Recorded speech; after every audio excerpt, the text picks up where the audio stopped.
Now for today's program.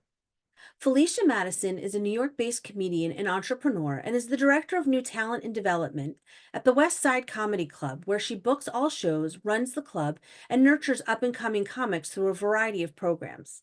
She also hosts her own podcast, Empty Nesters, and performs on stages throughout the city, where she pokes fun of marriage, motherhood, and life in New York. Felicia's first stand-up special is now streaming on YouTube. Ellen Sugarman's comedy has won over audiences from the Northeast to the Southwest and everywhere in between. A winner of the 2018 Latchkey Comic Standing Competition, Ellen was selected to headline the 2023 All Jane Comedy Fest and has been featured at comedy festivals around the country. Joining Felicia and Ellen today is Moment Deputy Editor Jennifer Bardi. Before coming to Moment, Jennifer worked in science communications at the Scripps Research Institute in La Jolla, California for over a decade and was the editor-in-chief of the Humanist magazine for 14 years. Most recently, Jennifer was managing editor at Spirituality and Health. Please welcome Felicia Madison, Ellen Sugarman, and Jennifer Bardi. Thank you, Suzanne, and welcome, Felicia. Welcome, Ellen. Welcome to all our Moment viewers. It's great to be here, and I think we're going to have a really fun conversation. As we are wont to do at Moment, we're also hoping to kind of go deep as well. I want to give a shout out to Suzanne Borden, our wonderful Moment Live Zoominar producer, for organizing this program today, and also for coming up with a great name, Female, Funny, and Fabulous. And I think we have with us today in Felicia and Ellen two female, funny, and fabulous women who are going to talk to us about this kind of second act that they've been pursuing over the last 10 years, diving into stand-up comedy and kind of how it all came about. I'm looking forward to asking them about their comedy, their sources of comedy, if there's something that makes it particularly Jewish. And really as women, 50-something women who are doing comedy and they're Jewish, I think we're going to talk about the isms, the sexism, ageism, and of course anti-Semitism that they've perhaps encountered. And then I also want to talk to you both about your roles as mentors to other comics and kind of some of the talent scouting and things like that. Would want to hear, of course, about your favorite comics, and then we'll have time for audience questions. So really looking forward to it. And so I want to start out by asking you both, and Felicia, I'll start with you. Tell us about how this all came about. How did you end up doing stand-up comedy? And as a precursor, when you first realized that you were funny? Well, first of all, thank you for having me.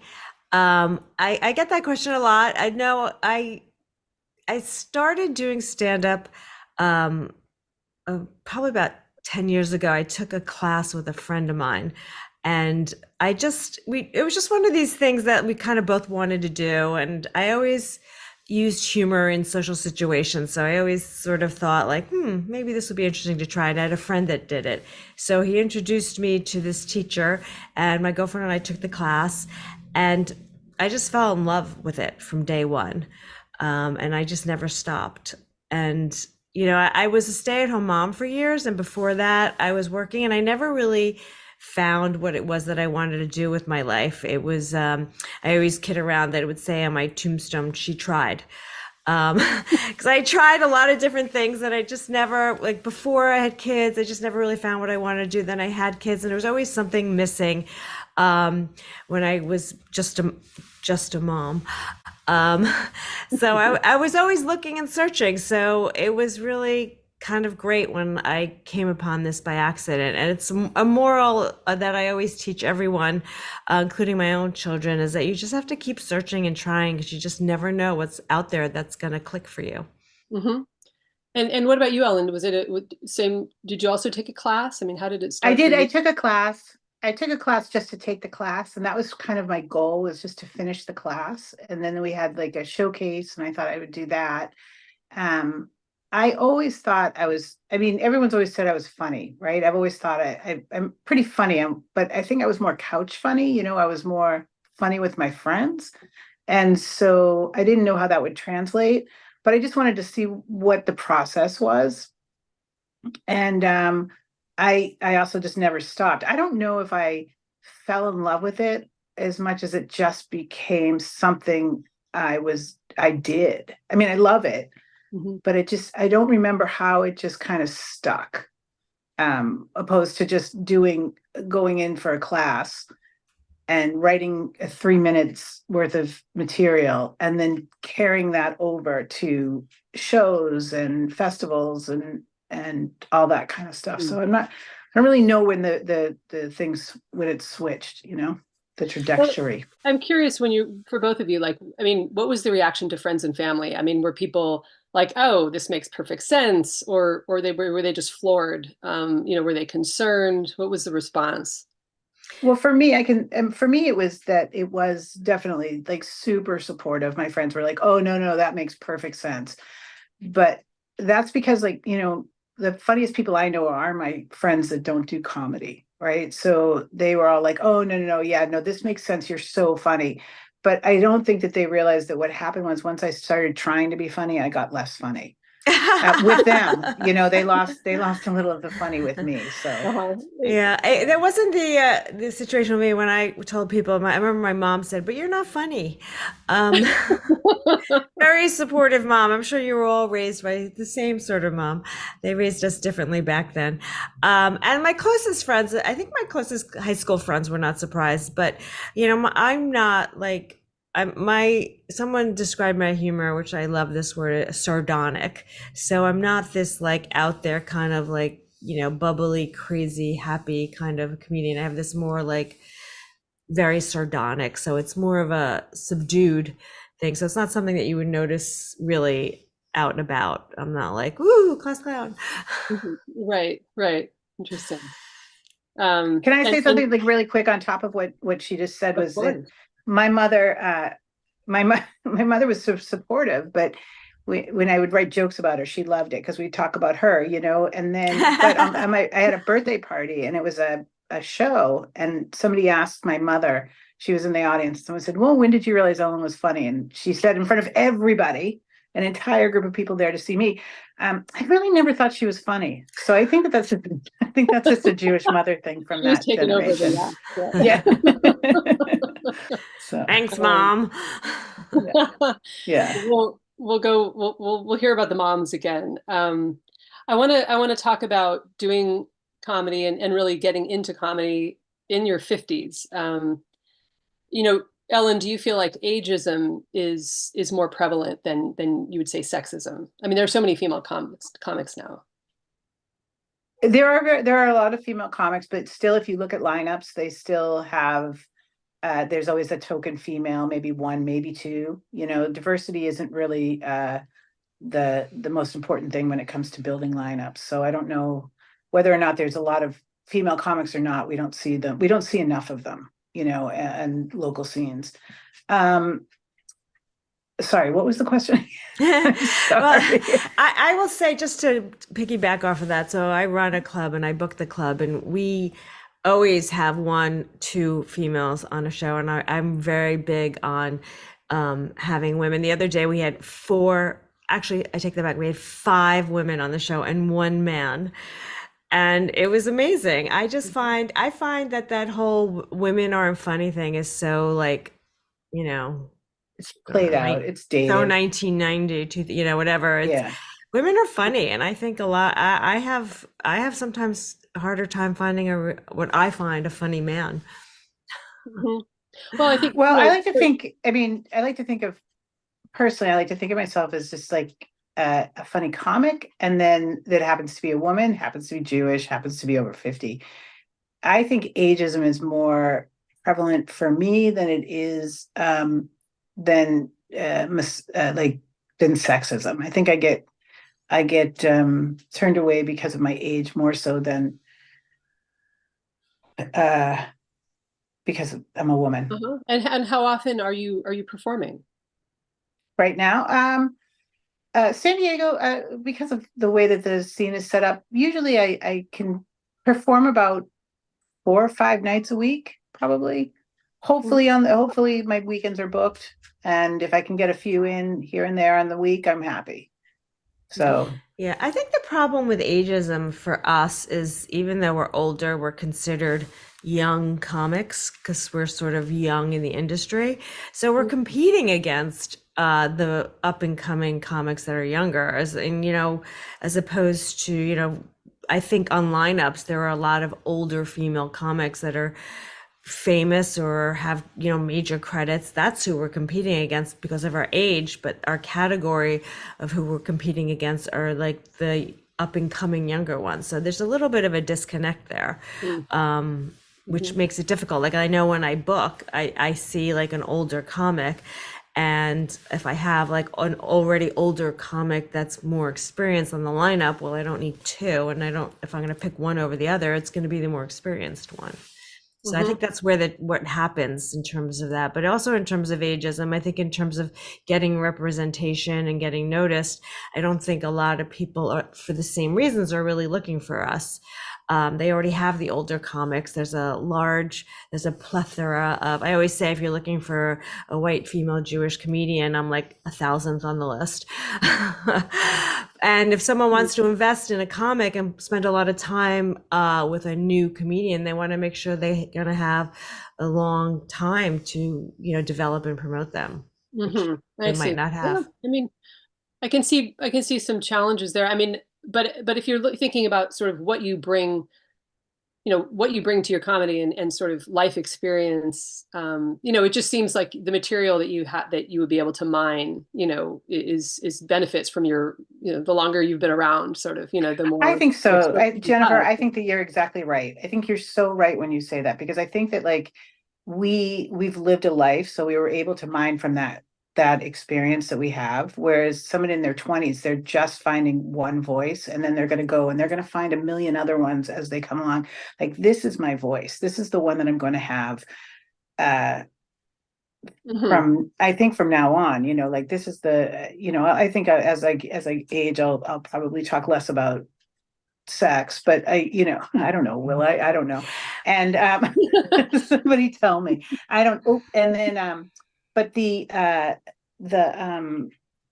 so I just think that like I do think that we have a wider range of material, I think. Well, it's interesting because I can talk about parenting and kids, and there hasn't been a lot of people talking about that are female, mainly because I think it's a very difficult career, and there are very few female successful comedians that have families and children. And now what's funny is I sort of had the niche. I was like the mom com for a while, and now you have like Amy Schumer having kids, and I'm like, stay in your own lane. This is my territory. Keep doing the sex stuff, leave me alone. But you have like Whitney Cummings is having a kid, Ellie Wong's having a kid. Like, think about all the female comedians out there before us. Not a lot of them had children or family life, so that was something unique that we had to offer. Definitely. Well, not me, but yeah. And I think that's actually one of the uniquenesses of my comedy personally, is that I am a comic of a certain age that doesn't have children, and I'm not married, and so I'm not divorced either. So I don't have like those are common threads. It's not it's not so you just try to find something original about yourself. That's why you tell somebody sex jokes, right? What's this? So I tell sex jokes, yeah.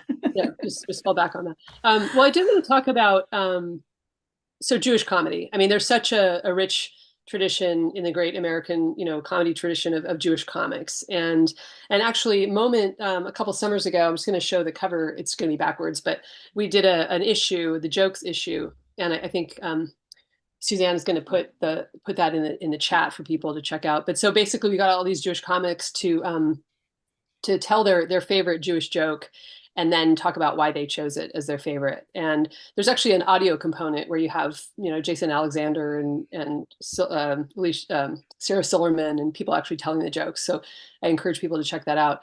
But in the intro, there was this kind of observation that a first-rate Jewish joke does more than make you laugh. It illuminates complex corners of the Jewish psyche.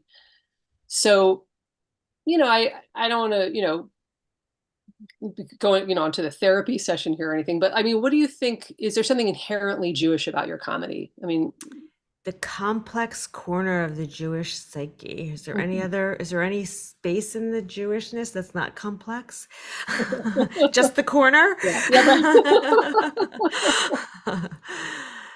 I mean, obviously there are comedians who identify as Jewish, because their material is very centered in the Jewish experience. But I know, Ellen, you had said you just consider yourself a comedian who happens to be, Right.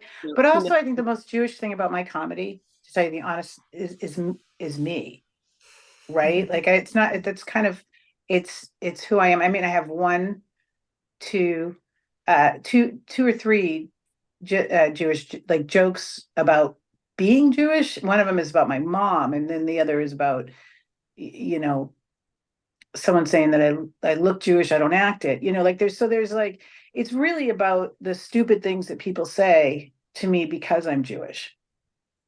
Mhm. So is usually kind of what I talk about more than anything. So it's really other people's reactions to me being Jewish that I talk about more than anything, if that makes sense. But it's not a huge part of my life. It's just who I am. And so Mhm. it's not a huge part of my act. It's just part of my voice, I Right, guess. right. That makes sense. That makes sense. What about you, Yeah. Felicia? Yeah, so I would say the same thing. I don't really have a lot of Jewish jokes. It's sort of who I am. I will say, however, and this is sort of going on a different bent. I do have two, and of late, they're very stereotypical Jewish jokes, and of late, I've been very uncomfortable saying them. And I've also noticed that the audiences have been very uncomfortable hearing them. So I even try to stay away from those two little ones that I have. Hmm. And Yeah, I that's interesting. was actually going to ask you that if either of you have sort of found yourself, if you censor yourself, and I mean, are you specifically talking about sort of post October 7th or Yes. okay, Yeah. Yeah, yeah, yeah.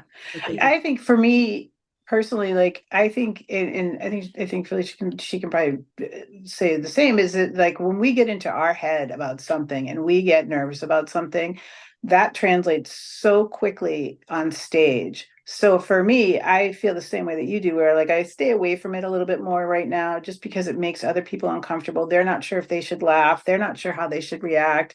Is anybody looking at them? But more so also, I think that in my head, I'm worried that, okay, here we go, and so you try Yeah. to come up with a recovery for that. Like, it's okay, you guys can laugh, I can tell a Jewish joke, I am Jewish. So I mean, like hmm that kind of a thing. So hmm it's a have you, difficult one. I mean, have you either of you experienced kind of direct anti-Semitism in your comedy career?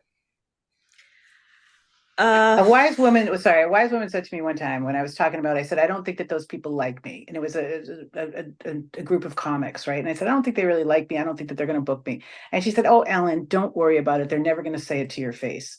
And she was right, and I think that when it comes to being Jewish, very few people are going to be overtly, they're not going to come up to me and be like, God, I hate Jews.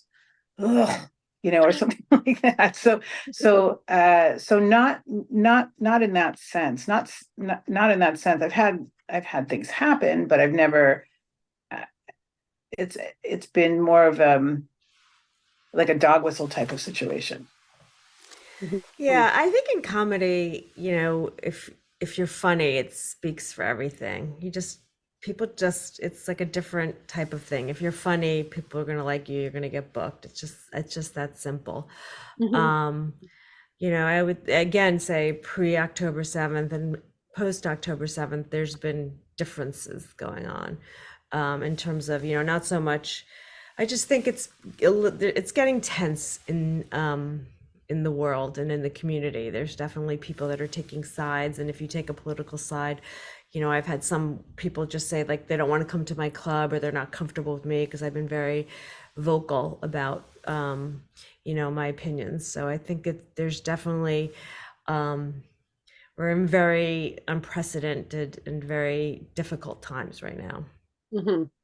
Well, and as a comedian, I mean, it's up to you. It sounds like you both agree that it's up to you to present yourself as you choose to. Part of it is just who you are, what do you find funny, and what you find funny is just everything that made you who you are, right? But do you feel like it's up to the comedian to decide if they want to just make people laugh, make people feel good, or if they want to make people feel uncomfortable? I mean, there's a certain element to comedy that pushes boundaries. I mean, Hey, look, like there's some really good jokes out there right now about the and I've seen them, like the about what happened on October, not what happened on October 7th. There's no joke about that, but about the situation and that's going on right now. And they're usually done by, from what they're done by both sides.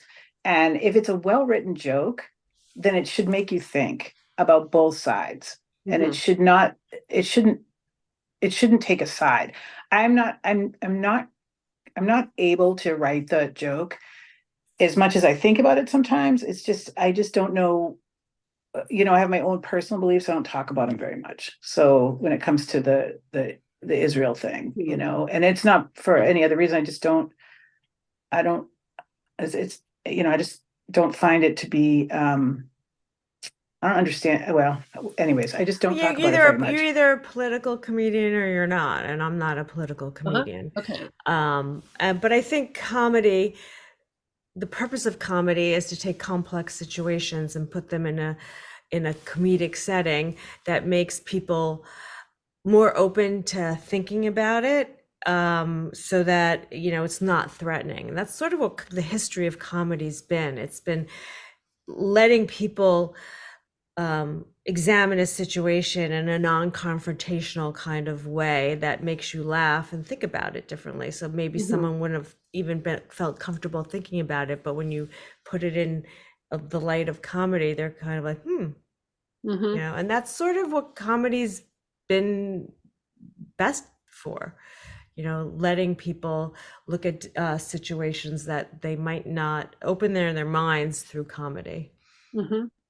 And that ability to kind of laugh at ourselves, but laugh at others, because we're all human, and we do find ourselves in these situations they're hard situations. Ellen, they say tragedy plus time equals comedy. Is that what it's right? Right. Yeah.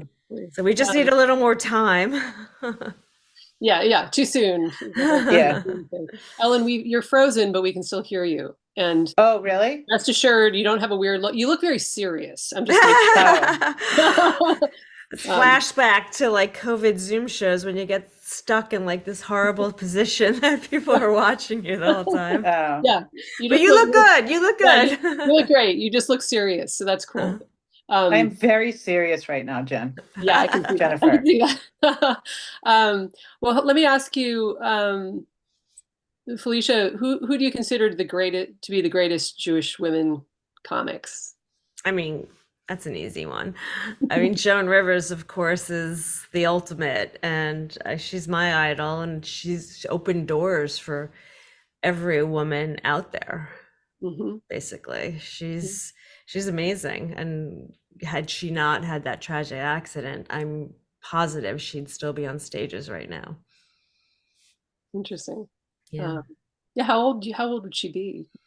I think she was like 82 when she died. I don't know. It was like 8 years ago. I don't know. Yeah. She would have, the thing with comedy Ellen was referring to before, but I personally think it's like once you do it, I always say it's like a drug, it's addictive.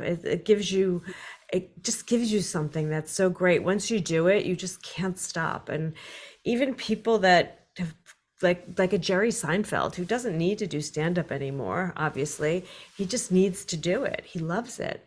And I think I always tell young people that, are thinking about it, I'm just like, make sure it's something you want to do, because you're not going to stop.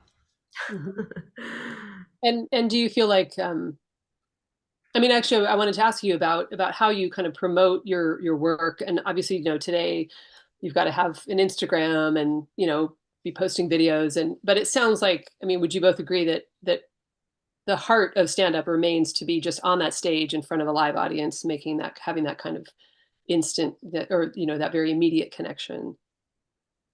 Yeah. I mean, I do. I think that comedy is a very intimate thing. And so, I think that being on that stage is the best promotion you can do for yourself.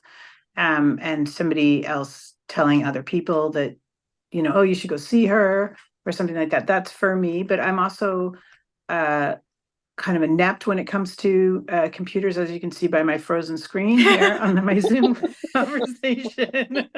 Yeah, So, the world of comedy has changed, and it's become more dependent on social media, Mhm. and it's definitely become a tool for comedians. If you have a huge following on social media, it will translate to people coming to see you on stage. And I remember when it first started happening, it was 3 years ago. I think it was Andrew Schultz that started putting all of his comedy onto his Instagram, and people thought he was crazy, giving away your comedy, putting it out there for free. And everyone was so resistant to it, especially the old timers. And now everyone does. Mhm. It's just become a way of life. If you're not going to be on social media, it's just going to make your life a little bit, I think, a little bit more difficult. I mean, it's hard. I mean, I've been at this for a while on social media, thinking like, what is this social media thing? And I just had a joke go viral, and it has over 1.8 million views. Mhm. Wow. Yeah, so, and it opens doors for you. I've had 1.8 million people Uh-huh. now watch it, and I have people reaching out to me like, when are you coming here? When are you coming there? Mhm. Um, Can you tell us and a joke? you have to pay me $20 and have two drinks first. It's the one thing my husband's always told me is like, people are always asking you to tell a joke. He's like, don't tell a joke. He's like my agent on the road. It just never translates well. But you could go Okay. check out my Instagram. It's on there. Yeah. Or Well, and I better do. or better yet, check out my whole special on YouTube. Yeah, yeah. Well, I wanted to give you both an opportunity to sort of share with people how they can see your act. I mean, I think everyone's going to want to know that. Felicia, I know you have a special on YouTube, right? And Yeah, I have a special on YouTube, Felicia Madison comedian. It's called Better Than Sex. I launched it on February 20th of this year, and it's doing really well. And I've been putting clips up on social media, and there's one, you just never know. It's so, I knew it was like one of my best jokes, and it always gets like an applause break at the club. So I'm like, if this joke doesn't go viral, I quit. great. How about you, Ellen? We're glad to have you back. We lost you for a second there. thank you. Yeah. Yeah, Glad to be back, we missed. Jen. So backing up, well, I want to hear what you have to say about your favorite, Jewish female comedian, but also, how do you feel about putting your stuff on social media? I mean, I think that for people like me who go to a comedy club, infrequently, but you just sort of have this incorrect, idea that this person's telling these jokes for the first time, and like every time they perform, it's all new, and of course that's not true. That's not feasible. But so how do you feel about sharing your material on social media I versus hate it. I don't like it at all. I don't like it at all. And I don't like what it's created. I think Mark Norman put it best when he called it clip chasing. It's created this world of, um, you know, snapshots of crowd work, and everybody's looking for that fight. Like the girl who got the beer thrown at her head. I don't know if you remember that situation, but she ended up Ariel on Kimmel. Elias, yeah. Yeah, yeah, and she's great, and I don't begrudge her success for getting it, but what I do is that like everybody now wants that. Throw a beer can at you my head. I tell want to get on Kimmel, can and you tell us so what happened? Because I don't know that everyone watched. I don't. yeah, she somebody yelled up some. It was actually oddly enough an anti-Semitic situation, but they yelled up something about Trump at her. They yelled, and she's like, "Oh, that's nice. You. Why would you ask me, the only Jewish comedian on the stage, that question?" And I don't know what the question was, but it was something about Trump, and it was something about, anyways. It was just inappropriate. Mhm. And then they were booing him, they were booing her, and it got a little chaotic. And then someone took a beer and threw it on the stage, and it hit the wall behind her. She picked it up and she took a sip of the beer, which was a, class move, whatever, but could have hit her. And then, and now it's just, people want those clips. They want those viral clips, not, like she was just talking about, she has a great joke that went viral, right? And thank God. But it wasn't a clip of her yelling at an audience member, which seems to be what goes viral right now these days. So I'm happy to hear that her joke went viral and not the clip itself, Yeah, which usually doesn't. You're right. Right.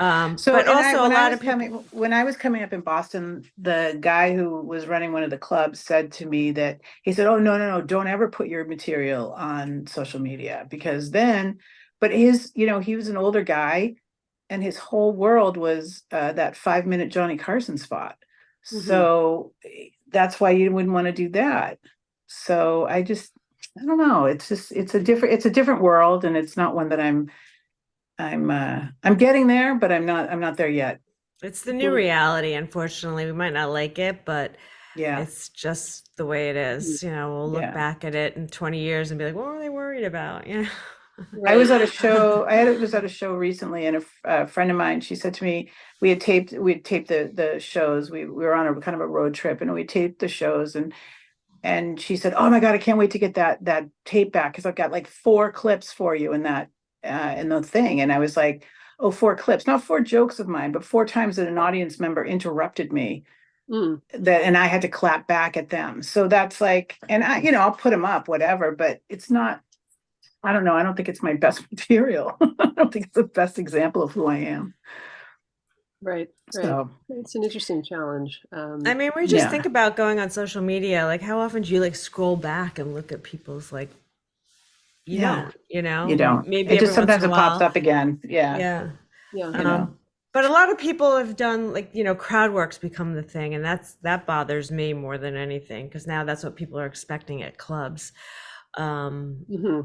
And as Ellen was saying, they're sort of looking for some antagonism or some sort of friction, that's really interesting. Well, so I guess I wanted to ask you both as but I would be wrong. Hold on. Can I just say one thing? There is a wonderful Jewish comedian. She's out of LA right now. Her name is Steph Tolev. And she's blowing up all over the place. And and Jessica Kirson, and those two are my currently favorite female comics. And you can find them on Instagram and all that kind of stuff. So I just wanted to throw that out there. What was the name of the first person? Steph Tolev, Tolev, and Jessica Kirson. So thinking about, women, women are just naturally collaborative. I mean, not in every circumstance but I mean, here you both are, you're sort of making a career for yourself as a stand-up comedian, but I'd love to hear more about how you collaborate with other comics and how you've either mentored or kind of helped others in this comedy scene. I love writing with my friends. I did it in Boston a lot, and now I'm able to kind of jump on Zoom or FaceTime and continue to do so. My closest comedy friend, Kathy Ferris, she's a brilliant writer, and so I can run by all of my material by her. She can run it by me. We punch each other's jokes up. We watch each other's videos. I watch people. I love when someone comes up to me, not a audience member, so don't do that, but a comic comes up to me after a don't encourage them. Like a comic will watch my set and they'll say like, "Oh, hey, I got a tag for you at the end of this joke," and a tag is the punchline, I guess you would say, in a joke. And I love that for a million different reasons. One, they're paying attention, and 2, it could be something that I didn't think of. So, so I love collaborating with other comics, and I do it all the time. Felicia, tell us about you're doing some actual. I mean, tell us your role at the club where you actually do some talent scouting. So I run the club, I book the club, and my real passion has been the new talent, a part of finding and cultivating young talent, and especially female talent. And I recently launched a full-fledged comedy school, the first of its kind, called Funny Stand Up with one N, Funny University of New York. And it's a multi-tiered program that helps people go through the levels of comedy, because I found it very frustrating in the comedy world, there wasn't a real program. There were like individual classes, but nothing that sort of cultivated you, and nothing with a standardized curriculum. So everyone knew they were learning the same basic standards. We always say they're like rules, and we're going to teach you the basic rules, but in comedy, it's okay. You can just throw it all out and do your own thing. It's like the only art form where you just doesn't matter what you do. So I do love, it's something I've always enjoyed doing. One of the comedians that I actually got started, she came to I got her at the club for the first time. Her name is Zarna Garg. She's now blowing up. She's like a big star. And she just always has been like talking in my ear. You should start a school. You should start a school. It's what you really love. You really like helping people. People used to call me their momager. I just like, for all the younger comedians out there, they just like trusted me, and it's maybe the mom in me wanting to help them. But I do love finding and cultivating talent. I get a lot of joy out of it, and I'm actually, for some odd reason, I don't know why, good at it. I'm better at than I was at parenting.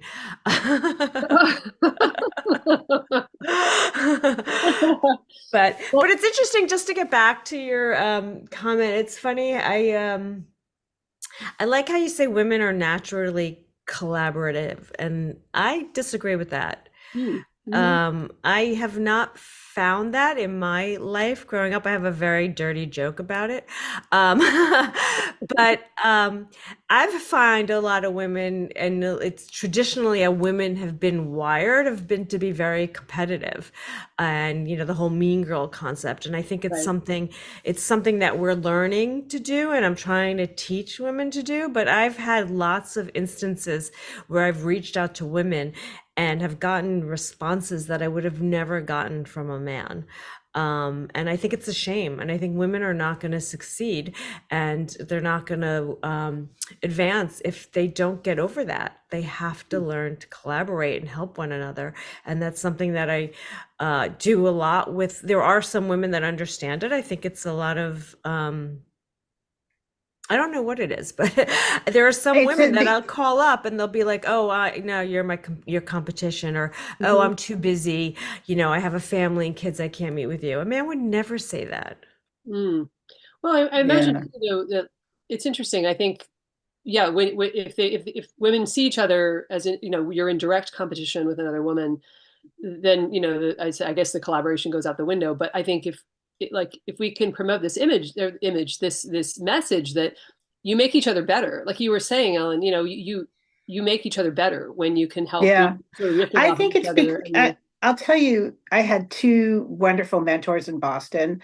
Um, I'll say their names right now, Kathy Ferris and Kelly McFarland. And I Oh, followed, great. They're and they both were, amazing. yeah, they're both amazing. And Kathy is incredible, and Kelly is, I mean, please.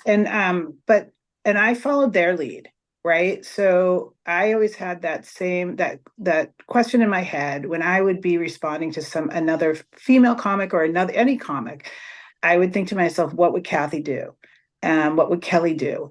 And I would respond in that way. And because I come from a different world in my business, and I did not think that women collaborated together, and I didn't like it. Good for you does not always mean bad for me, and so I try to teach that. I moved to a new scene when I was already, advancing in my career, and it was a woman who she was a lot younger than me, but she was the one who reached her hand out and helped me really build myself in San Diego, and so I'll forever be grateful, and I'll give that back to whoever I can, Yeah, and my I hope my that in turn, that even if they don't do it tomorrow, they'll think about it in 10 years when they're in their 40s, and they'll remember, oh, somebody helped me, and that's all I really care about. I go to sleep at night knowing that I'm able to help people, um, just by being kind, I guess. yeah. And one of my favorite expressions is a rising tide lifts all boats. Mhm. Absolutely, absolutely. See, we're collaborating on this idea. Yeah, Um, I mean, yeah. I I know we want to get to some questions soon, but just in terms, I mean, this is kind of a strange question, but has it ever happened to either of you where you're sort of mentoring someone, or you're trying to help, or they're taking a class, and you're thinking like, I don't know if this person is funny. I mean, Oh, all the time. oh.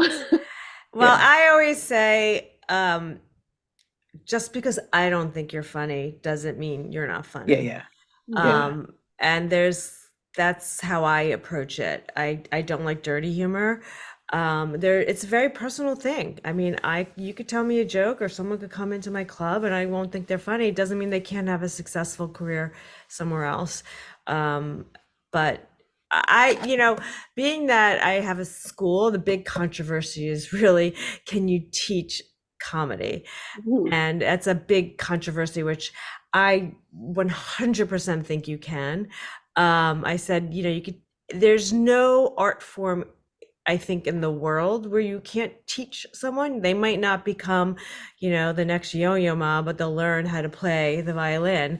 Or they might not become, Michael Jordan, but they could be competitive basketball players. So you can teach people. It is an art form, just like it is painting or anything else. Some people are naturally funny and it comes natural to them, but one of my other favorite sayings is, hard work beats talent when talent fails to work hard.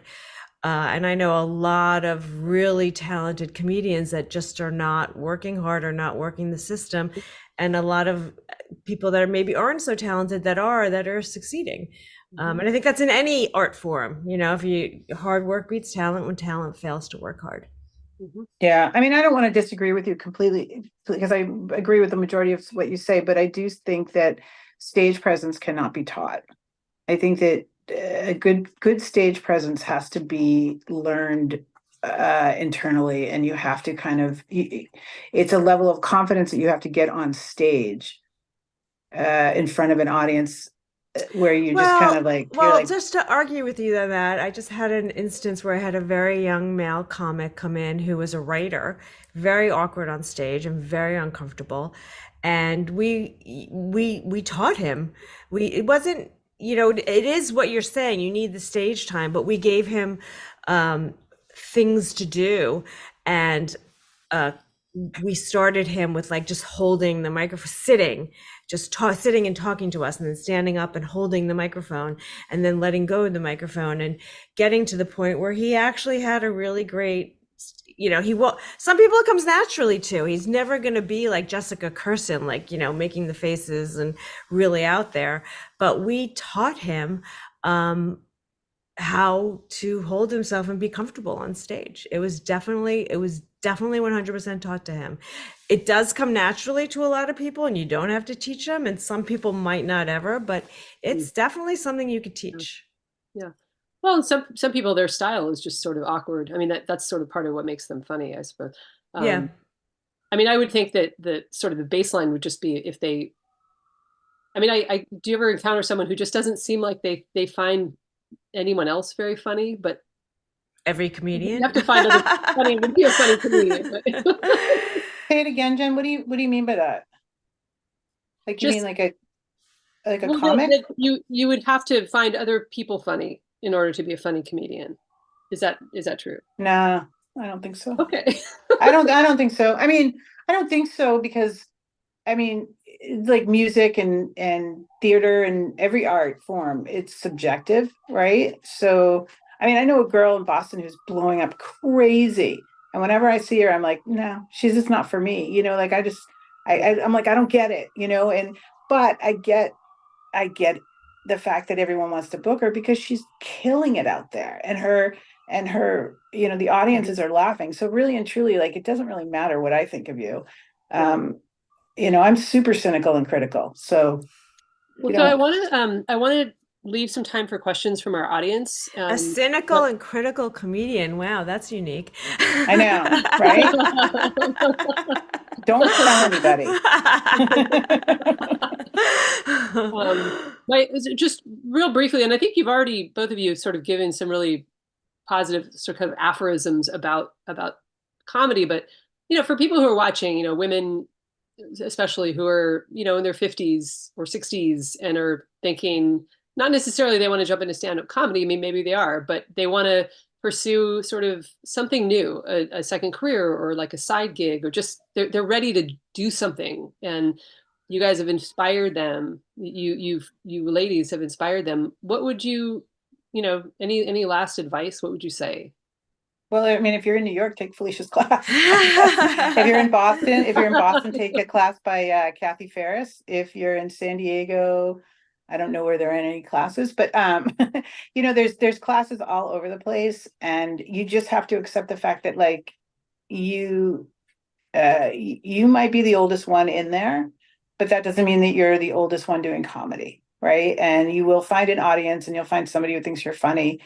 And but I think that the older you get, the more you have the knowledge of what failure is, and so it makes it a little more difficult because you don't take those leaps and bounds to challenge yourself sometimes.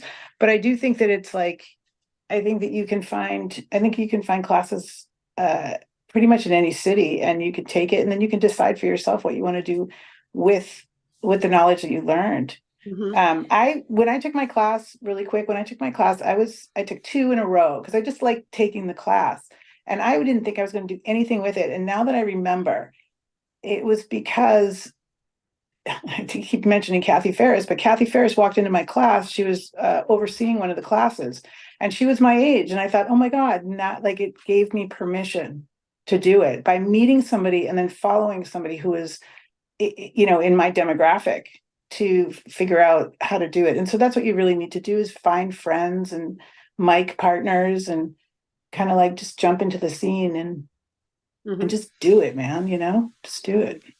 Yeah, it's funny. I did a podcast with a friend of mine, actually the one that I did stand up with. It was called Empty Nesters Podcast, and it dealt with this exactly, like helping women transition to this new phase in life. And my joke in comedy is it was a complete failure because everyone was very happy. They didn't need anything else. But I think, getting back to the beginning when we were saying we just have so many resources. We've learned so much. We have, we could just handle so much more than a lot of the younger people can, and I think because of that, we're so much more successful. And I would say, as a little bit of a motivation, or I think like I know like people think like, oh, I'm too old or whatever, but I'm 50, and and my mother is 30 years older than me, and I look at her and it makes me That's sad my that mom. like.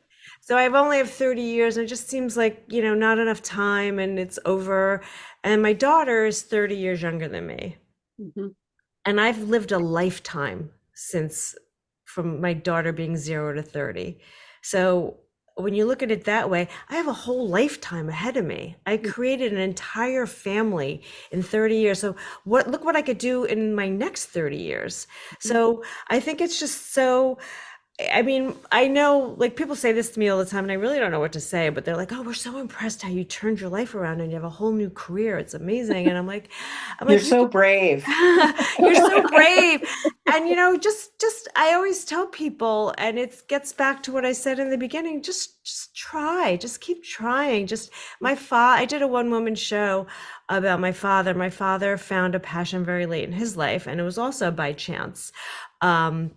He was dragged into an art class by my mother when she was going through her midlife crisis, and the teacher gave him a piece of clay, and he like sculpted into like a perfect, bust of what my mom was. And it was the whole class was like in awe, and it started this lifetime passion of him. And had he not been dragged into this class, he would have never discovered it. So just keep trying, just keep doing things. I hate to sound like a Nike commercial, but just do it, And I tried so many different things, and I happened to walk into this comedy class, and it just clicked for me, and it just all sort of snowballed into place because I loved it. And it was just, I would just tell people, don't be afraid, and you have lots of time, and just keep trying, and like the old yoga expression, stay on your mat, don't look left, don't look right, just Yeah. look where you're Keep your going. blinders on. Yeah. All right. Well, that's a great place to stop and see if, Suzanne, do we have any questions? Yes, we do. Thank you very much for that great conversation. Going off of what you're saying, Felicia, somebody wanted to know, in terms of some of the ageism that is in some of the clubs, like if you can't get hired and they don't want somebody who they don't know and hasn't been established yet, what are the options for them? So, someone once said, no one's looking for me.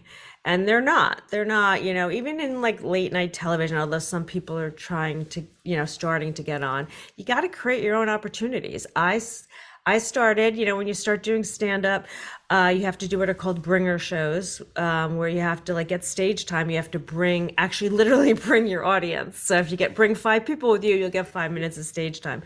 So I was dragging all my friends downtown to all these clubs, and it just wasn't working for them. They're all, they had their kids at night, they were tired, so I created a lunchtime comedy show where when all the kids were at school and the kids were free, I created a show at a restaurant, and I started, doing these lunchtime shows, which turned into also lunchtime mics, which turned into like sort of just all sort of snowballed into like, I brought it to the club, and then I went to the club and I started doing them at the club, and I started doing my mics at the club, and then they hired me to do new talent, and then they hired me to book it, and now I'm running it, and it all just sort of like, if it's not there, you gotta create it, and people, you just have to be resourceful and think outside the box, because people aren't looking for you. No one's looking for like the 50-year-old, white Jewish woman to round out their lineup on, downtown comedy bar show.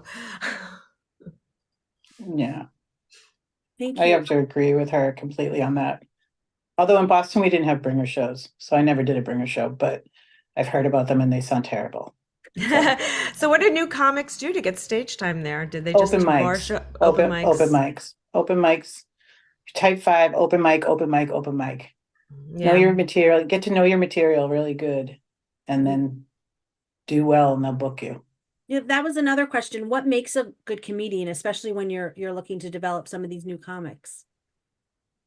For me, I there are a couple of things. I mean, like I said from the beginning, I can look at a comedian and know, usually from very, like, I've had people come into my open mics that I've passed at the club because I just look at them and I mean, I know I did this whole spiel about teaching them, but there is a little bit of an it factor. There are just some people that have it.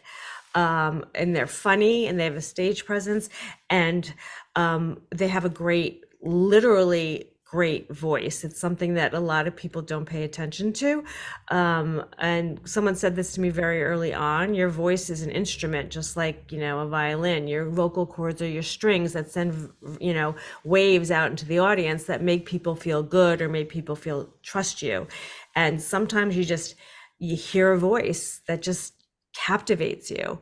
If you have like newscasters, they all have that same kind of like strong voice, they have like a newscaster voice, but it's a very, very important part, I think, and a lot of people would disagree with me, but that's something that's hard to teach. You can, but it's that all of those 3 things combined are what I look for in a comedian. And also, something else that I tell young comedians: there's a lot of you out there. If you're not nice and you're difficult, there's 12 people behind you that I'd rather work with.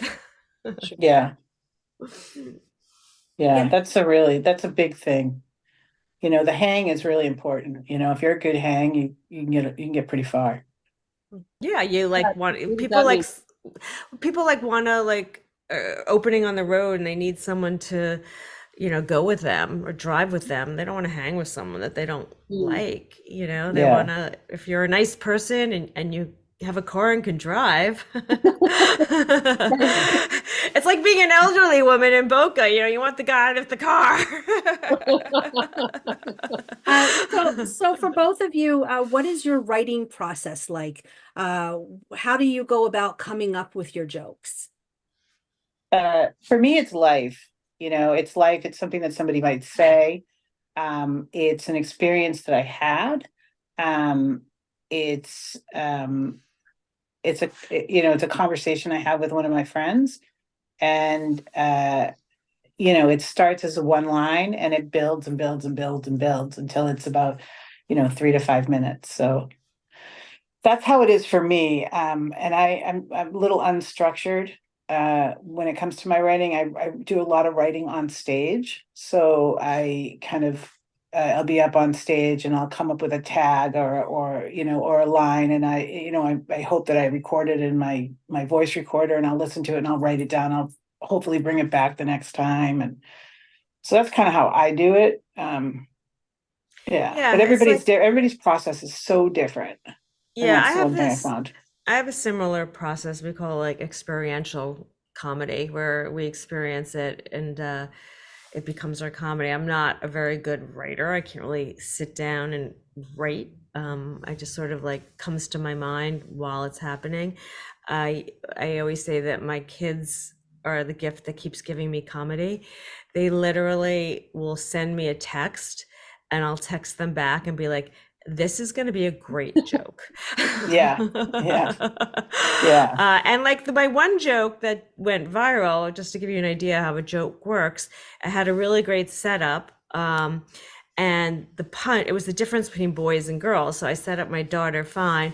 And then I don't want to give it away so you can watch it, but I needed something for my son. And I kept trying everything. I kept trying, like, you just have to go up on stage, like she said, and keep trying things. And I couldn't figure it out. I couldn't get it. And I literally wrote this joke 2 weeks before my special. And it was about moving to college. And I picked my son and my daughter up. They were coming back from a trip. And I said to my son, I've tried everything. I can't figure it out. Like, if you were moving to college, what would be the one thing that you would bring? And he said what it was. And then I said something after, and that was it. It just was like that, after it was just sometimes it comes from the strangest places. And then what happens for both of you when a joke bombs on, because they all can't win? Well, that's a really good, I think that's a more important question than a lot of the questions, right? Is because I think that, like, somebody said to me one time, they said the joke is in between the joke, right? And so you tell a joke and it doesn't hit, silence has to be your gift, right? So you have to take the silence that the audience is giving you and turn that into something funny instead, right? And that's how you can kind of tell the pros between the amateurs, like, is how you handle the silence that the audience just gave you, and how you can turn that into, I've heard, a lot of people have like different lines that they're going to use, like, hey, if you guys aren't going to laugh, if I have to explain this joke each time, it's going to be the longest hour and a half of your life, or stuff like that. It's like, I also have seen a lot of comics get mad at the audience if they don't laugh at a joke. That's not my style. I doubt it's usually not women that do that. It's usually men, but so it's really, I think that when a joke doesn't hit, that's where the creative juice comes from the most, in my opinion. For me, that's where I get to become a much stronger comic, is whenever my jokes don't hit. Yeah. So I mean, I remember once someone said to me, it used to be this, like, non-truth out there that there's no such thing as a bad audience. And that's not true. Yeah, it's not true. There is such a thing as a bad audience. And I could do 2 shows, one after the other. Friday night first show. Yeah, and it kills. And then I do the second show and it bombs. And I think you get to be a comedian, you get to realize that, it's not you, and the one thing I always say to young comedians, it drives me mad, is when they do their shows and we tape them, and sometimes for the bringer shows they have to buy the tape, and they're like, well, can I decide after, because if it's a good tape I want it. And I'm like, one thing that someone told me early on is you only learn from bombing. You don't learn from having a great set. So it's really good for you to get it and look at it and see, like, what you did wrong and learn from it. That's where was kind of what Ellen's saying. That's where you grow. That's where you yeah. Sometimes I would get the setback. I'm like, why didn't they laugh at that? And I realized, like, I totally forgot a word. Yeah. But I also have to say that, like, I have such a problem with the word bomb. And I have since I started. One time I said I bombed, and my friend said to me, she goes, did they boo you off stage? And I was like, no. And she goes, and you didn't bomb, you're fine. You just didn't do great. And so I try not to use that word that often because it's the worst possible thing that can happen to you on stage. It would be for you to get booed off stage, right? So, Well, I want to wrap up, but the question I wanted to ask is, in this world of such political correctness and cancel culture, I know you already said that post October 7th, you're not doing some of your jokes. Before October 7th, were you starting to feel at all this sense of this political correctness and what you could or could not say? And did you self-censor yourself? I mean, there was definitely a buildup of political correctness going on in the comedy world. There were like comedians that refused to do college tours anymore because they just couldn't stand, the wokeness of the audience. They just, so it was definitely something that was building up, not necessarily anti-Semitic or anything to do with that, but just people just not, being just so like not fun. And so a lot of people would literally not do certain shows. It was definitely an issue. And yeah, but the world changes, everything's, you gotta go with the flow. I don't think comedians change the way they are because of that. They just keep going and find the places that appreciate them. But just quickly going back to the bomb thing quickly. I mean, what other art form is there that people don't bomb? You strike out, you like fall in ice skating. It's like people seem to concentrate it on in comedy for some reason. Everyone bombs everywhere, everyone learns from it. It's just life. But anyway, go ahead. Yeah. Did you want to respond to the other question, Ellen, about you know what, my thing cut out for a second. I don't know if you guys noticed I was gone there for a second, but can you just tell me that question? Because I think I do. just whether or not you have felt in this world of political correctness and cancel culture that you feel like you've had to self-censor yourself? Yeah. I think based on my age, there's certain things I don't want to say. And I don't know. And there's certain things that when I hear other people say, I'm like, ugh, there's certain words that just, to me, just, they don't belong in anywhere, And and there's certain subjects, unless you really know about them, I just wish that people wouldn't really talk about them. But our jobs as comedians is to take a subject that people don't understand and turn it into something that they can relate to. If you have a joke about the Hallmark Channel and you're talking to people that don't even know the Hallmark Channel, your job is to teach them about the Hallmark Channel, right? And so they don't need to know. So I think when it comes to political correctness, I think for me, political correctness just means being thoughtful about other people's differences and we don't have to point them out. We don't have to make fun of them, but we can bring them up in a comedic sense. I hate that R word, and I hear people say it all the time. And it's about, and so like special needs people, I mean, like, I just don't think that that's funny. So I just, so it's stuff like that. I just don't get into it, but. Yeah, I think I hate the when people try to be funny just for the sake of being funny. It's like gratuitous humor is not for me, gratuitous. Yeah. It needs to have a purpose to, like, they always say don't punch down, punch up. Right. And I think there's a lot of punching down these days, and I don't think it's the role of the comedian. I think the role of the comedian is to be the person that's helping the underdog and punching up to bring down the people.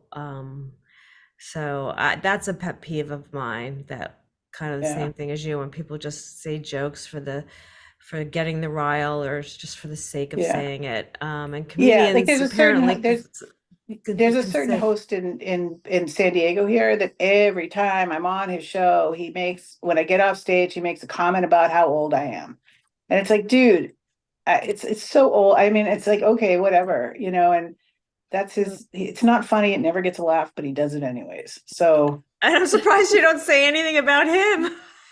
Well, yeah, but it's like, so that's my style, punch down right? moment right there. Oh my God, like, I would have a. If he said it before I got up, I would, right? But he says it after. He punches down on my entire set afterwards. That's terrible. Oh, it's okay. I mean, it's an open Well, I mic. just I I don't go just to Oh, wanted it's any. an to open mic. Okay. I just wanted to say to both of you, I mean, I think for those of us watching and hearing you, it's like a lot of us couldn't even imagine doing what you're doing. And We're so brave, um, right? We're heroes.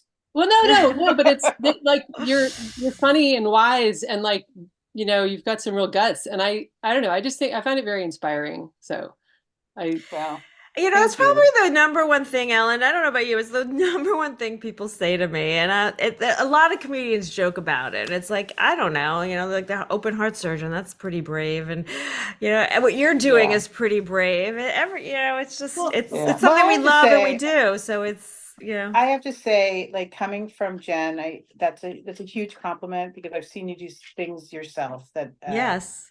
that are remarkable and brave. And I think that if we just keep going as women and we don't give into the stereotypes that people want to put on us, I think that we all win, right?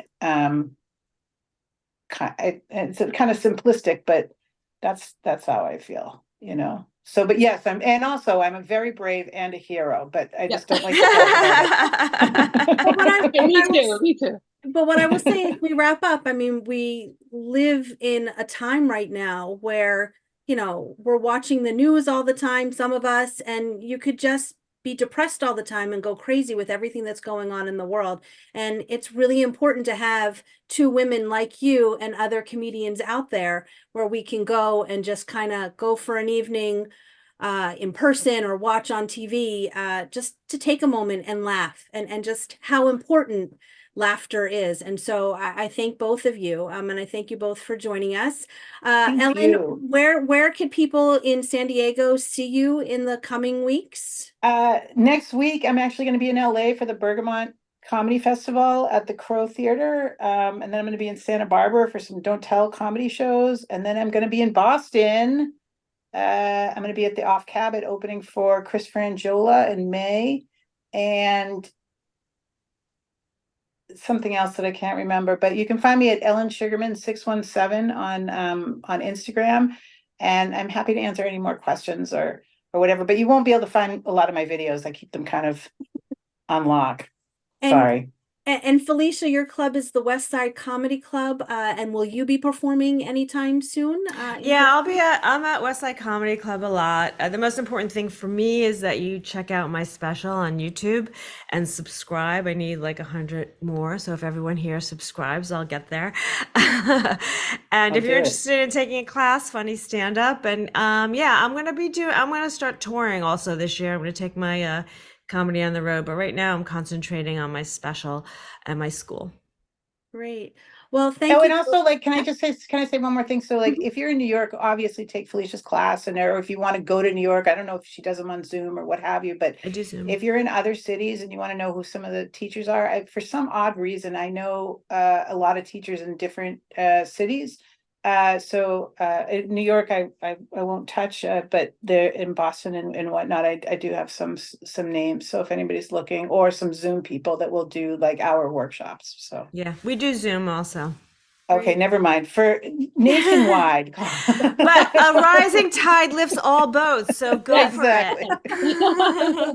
Well, thank you, Ellen. Thank you, Felicia. Thank you, Jennifer. I will be sending out a follow-up email, and I will link both to Ellen and Felicia's websites, Instagram, and all of that stuff. I know some people asked for me to include some of the names of the comedians that were announced or talked about today, and I will do that too.